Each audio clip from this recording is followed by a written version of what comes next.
Well, hello everyone, and welcome again to another Q&A video on this channel. If you didn't check out part 1 of the weekly Q&A, make sure you do so. Maybe after you've actually watched this one. I mean, you've already clicked on it, you might as well stay tuned. Alright, but lots of questions to get to. Should be some fun. This is where we talk about NBA or baseball or other sports or politics or world events or anything else, personal, real life, whatever the case might be. So this is a whole grab bag of crap here. Let's go ahead and get started. Keys 10 starts us off by asking, how's life going at the moment? Thought you and your girl were pretty happy. What happened? So I will talk about it just a little bit, and not because I just don't want to talk about it or anything, because I don't care. I'm an open book when it comes to this type of stuff. Probably sometimes maybe shouldn't be, but I don't mind. And if anything, if it helps people learn from things I've dealt with or things that I've experienced or choices, mistakes that I've made, then all the better. But it's also out of respect to that other person that is not able to defend themselves or give their viewpoint, respecting their privacy as much as I possibly can. So, because I most certainly wouldn't want somebody on the flip side sitting there and spilling beans unfairly without having a chance. You get what I'm saying? So, the honest truth is probably not happy for a couple of years. Just two different people, two different places in life. I will comfortably say that she wasn't always the nicest or best person to me specifically. But it's one of those things where I was looking for something that she wasn't going to provide. She was, I'm sure, looking for something that I wasn't going to provide. And it's one of those things, you can care about somebody, but you're just not right for each other, not meant to be together. And that's what it is. I mean, don't get me wrong. While it is over and done with, there's things that I wish were done differently, maybe, but you can't live your life with regrets. But there are also good things that came out of it. And I choose to try and focus on those as much as I possibly can and learn from that whole situation. That was about 7 years, honestly. And try to move forward and move on to the next phase, the next stage of my life.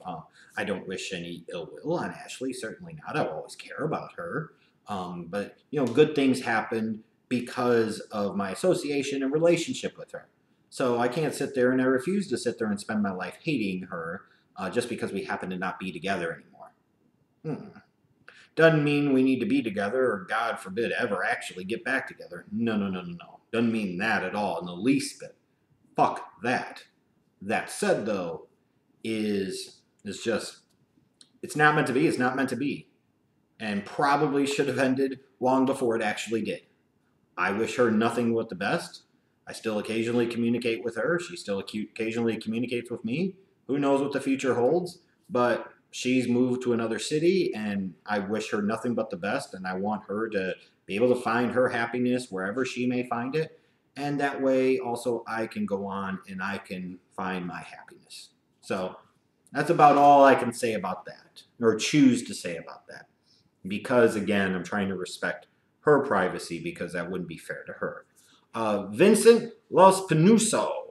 What are some places you've always wanted to visit? Great question. I've always thought about doing some type of tour of the 48 contiguous states in like an RV or a car trip. I think that would just be epic and awesome. But frankly, all the states I've never been to, anything, that I haven't been to, I would love to go see. I'd be open to seeing just about any country in the world. Anywhere I've never been would be something I would love to go someday. Militia Stokes asks, do you see any up-and-coming teams that could contend once the Warriors dynasty is over? Ooh, it's a lady. Hello, Militia.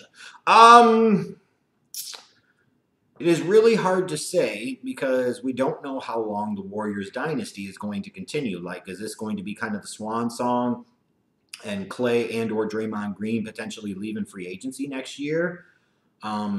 If they don't, could they end up running their course at some point in time in their own down the road?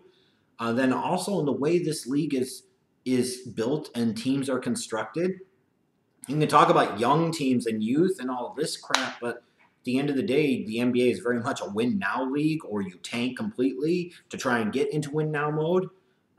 Knowing who it could be in 2, 3, 4 years could be really impossible, because we could think right now that it's a team like Boston. We could think right now that it's a team like Philadelphia, or potentially the Lakers with LeBron and other guys coming in the fold. But the truth is, we don't know. We just don't know. 3 years ago, if we would have said LeBron's going to be a Laker and there's not going to be any other superstar that immediately joins him, you'd have thought that's fucking crazy. So who knows? We'll find out in the future, but I couldn't tell you right now, honestly. Peter Jedra asked, have you ever had a chance to make a living in sports? I've never really truly had the chance. Have I ever considered it? Absolutely. I would love to do so. It is that thing that ultimately, it's that dream that sadly will probably go largely unfulfilled. It's just, I've always felt like when it comes to certain things that I feel like I have to work twice as hard for half as much. Just is what it is.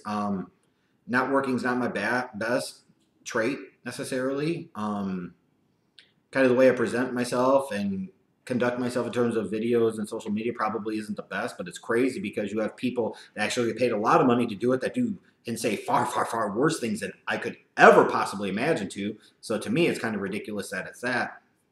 Just been a bit unlucky. But yeah, I would love to. It would be my dream. It's like, it's what I was meant to do. It's what I was destined to be. And it's never happened. I have no ill will towards other people that are able to achieve their dreams and realize their dreams and fulfill their dreams. And you'll have those that sit there and say, well, you don't give up on your dreams and you can always have a shot at them. Yeah. Then life kind of gets in the way, and that's not necessarily the case. That's kind of idealistic. And I love to think of the world ideally, but it just doesn't work out that way. I'm sorry. It's just the way it is. And also, it's one of those things too, there are bills to pay and stuff, and pursuing a career in sports could potentially lead to making less money. Unfortunately, again, life gets in the way, and I just can't really do that. It's not only is there child support, but there is a house that I now have to pay for on my own, where it was originally set up for 2 people to share that on top of the other bills. Those are all inherited solely on me now. I don't have anybody else here. I have no friends here. I have no family here. I have nobody that can help. So I'm a lone wolf, if you will. But I would love the chance, but it's just a dream, and that's all it is. What are you going to do? 32J Locke, what's your take on the whole Russian DNC Trump scandal? I've talked about this before. It's kind of funny that people in the U.S., of all countries, America, have an issue with interfering in an election by another country when this country has a proud, long history of overthrowing elected governments to impose dictatorships that are friendly to the U.S. See the coup in Iran in '53 as one of many, many, many examples throughout this country's history. We love to get involved and interfere in other countries' elections, and now all of a sudden when we have one country do it, it's a big problem. So to me, I could kind of throw the bullshit flag on that one. To sit there and pretend like Russia did not try to influence or interfere in some way, shape, or form is delusional. What is so different, though, than a Russia doing it than any other number of major corporations that are domestically and internationally owned that flood the airways with millions upon millions of dollars of advertising and campaign ads to try and sway an election? I don't see much of a difference there. I'm sorry, I just really don't. So to me, unless you were talking about specifically Russia changed vote counts and or you had the Trump team up to and including or excluding the president coordinating with Russia to change votes and or try to overthrow a democratic process, then to me, it's a big not much burger. I'm sorry. It's just,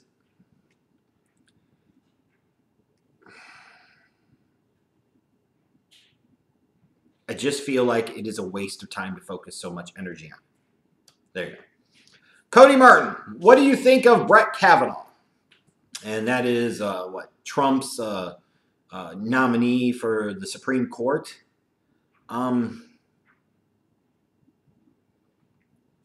No. But, well, let me take that back. I am not somebody, even though I certainly don't identify as conservative or Republican by any stretch of the imagination, that thinks that a court should automatically sway entirely in one direction or another. I think having 9 true blue conservative justices would be disastrous to this country, as would 9 true blue liberal progressive justices would be equally disastrous to this country, and also not representative of the people. To me, in an ideal world, your Supreme Court should have 3 conservatives, 3 liberals, and then 3 people that fall somewhere in the middle of the spectrum. Because to me, that represents a more accurate portrayal of what America is from a political standpoint. As far as Kavanaugh, is it hypocritical that the Republicans now, in an election year, granted midterms, not presidential like 2016, were so opposed 2 years ago to Merrick Garland and completely filibustered that nomination by Obama, but now they're ready to dive balls deep in with Kavanaugh being a Trump nominee? Yes, it's hypocritical. But it is also the fruits of the victory that the Republican Party have had. To me, it was ridiculous when the Republicans tried to block Merrick Garland in 2016, but they ultimately were successful. And shame on the American people for allowing them to be successful. But now, just because there's an election, you're still supposed to be able to govern. These are people that were elected, whether you like it or not. They've earned that right. They've earned that honor. They've earned that ability to make that choice, make that nomination, go through that whole vetting process, and go through and appoint somebody to the Supreme Court. You don't like it, tough shit. Do I feel like this should be something that, especially when you talk about potentially Ruth Bader Ginsburg could potentially retire and or die, at any point in time, or any other justices that could retire or die in office? Does it really scare me that somebody like a Clinton or a Bush 43 or an Obama or a Trump, depending on where their 4 years or 8 years in office falls, could shape a third to potentially half of the Supreme Court? Yes, it absolutely does, especially knowing that those nominees are there for life. To me, the Supreme Court should have a 10-year term. 10-year term. I believe in term limits for all levels of government, and that includes the judicial branch. The fact that the Supreme Court is a lifetime appointee is absolutely ridiculous in my eye, and it's something that should be abolished. It should be 10 years. So that way you have somebody, maybe they're appointed in their early 60s, they're there to their early 70s, they're not there too long. Also, it's scary about it because if you have somebody as president, Democrat or Republican, that nominates some bad people as justices and they get through, they have the potential to really make things bad for 20, 30, 40 years. It should never, ever be like that.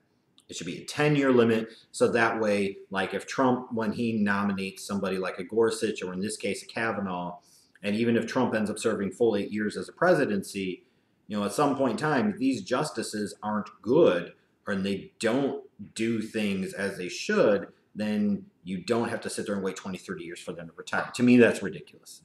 And everybody should support term limits for the Supreme Court, in my opinion. The Shoebox 503. Who wins a 7-game series, the 92 Dream Team or the 2008 Redeem Team? I'll take the 92 Dream Team, but my God, would that be a lot of fun to watch. Hispanic Titanic. How garbage is you, Darvish? Wish they would have just spent the money on Jake Arrieta. Brian Ingemels. Did we get to the moon?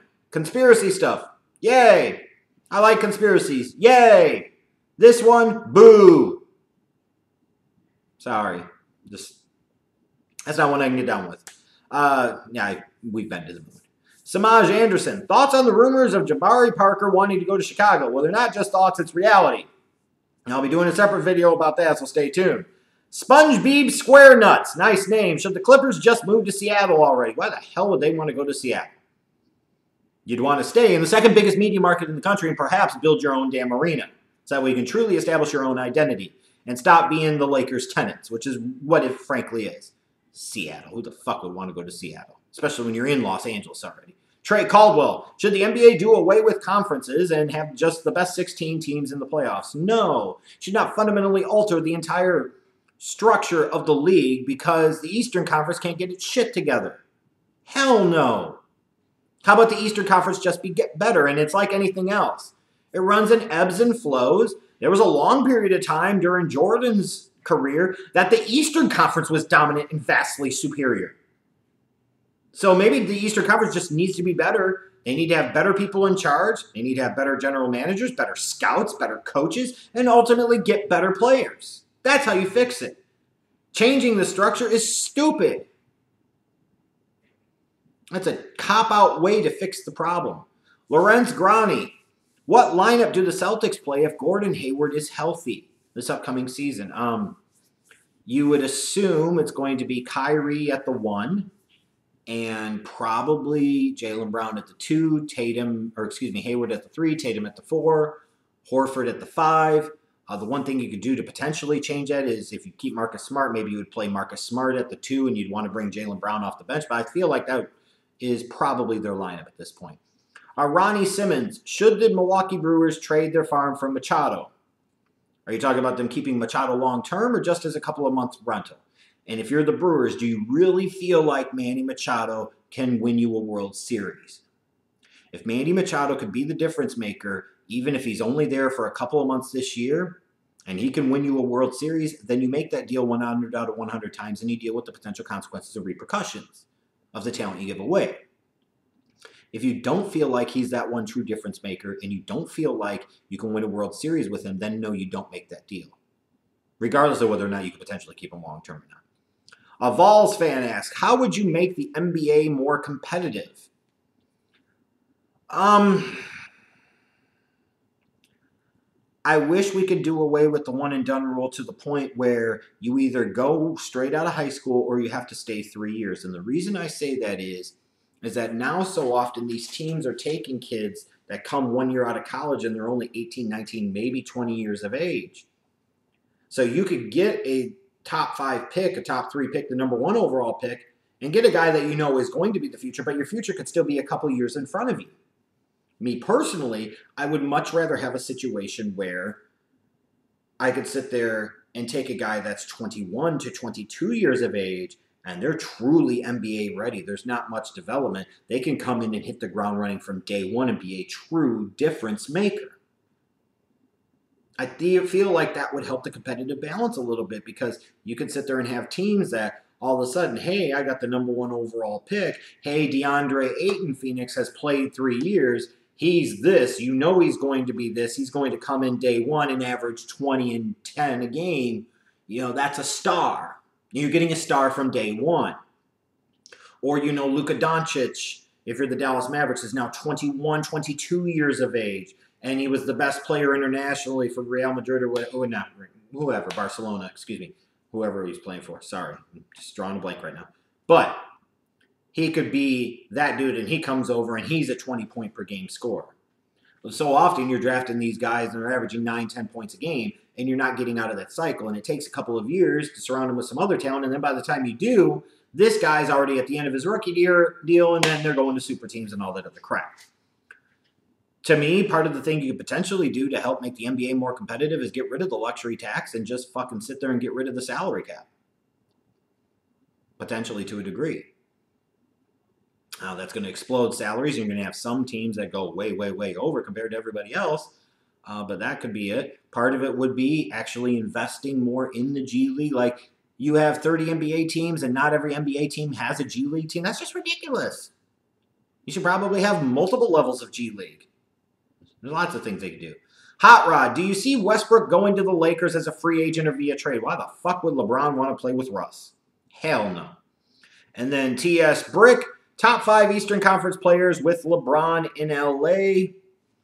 Top 5 players in the East with LeBron in LA. You've got Greek Freak on that list, surely. You've got Kyrie on that list. I still think he has to be on that list. Who the hell else? Top 5 players in the East with LeBron in LA. Probably Simmons and Embiid maybe would be 2 of those guys. And then who would be the 5th guy? I guess it's kind of up to your opinion. And I'm sure I'm missing somebody. I'm going to feel like a jackass afterwards. But who's really left in the East any damn ways? But yeah, lacking in major stars for sure. Scooster, do you think LeBron will win a championship in LA? I thought it was interesting when the announcement was made with going to LA. You know, when he went to Miami, he was talking about championships. When he came back to Cleveland, he was talking about championships. He ain't talking about none of that shit in LA. That said, eventually, LA is going to have the ability to bring some other people in. Some other guys are going to want to play with LeBron. And I think he'll win at least one championship with the Lakers. B No Sports closes us out by asking, did all 29 teams help the Warriors become the dominant force in the NBA? Partially by either passing on Steph Curry in the draft, or Klay Thompson in the draft, or Draymond Green in the draft, which allowed the Warriors to be in a position where they had Steph Curry on an incredibly team-friendly contract that gave him the salary cap room to be able to bring in Kevin Durant via free agency. Other teams haven't been able to keep their guys like DeMarcus Cousins. Nobody else gave him an official offer, so he went to the freaking Warriors. So the Warriors did a lot to help themselves, and sure, some of the other teams in the league, all the other teams in the league, at a variety of different levels, help make the Warriors the dominant force in the NBA. That's absolutely true. It's absolutely true. Absolutely. But anyways, that's it for this Q&A. Thanks to everyone that sent in your questions. I've enjoyed this quite a bit. Got other videos coming up this week and have a lot more content, so stay tuned.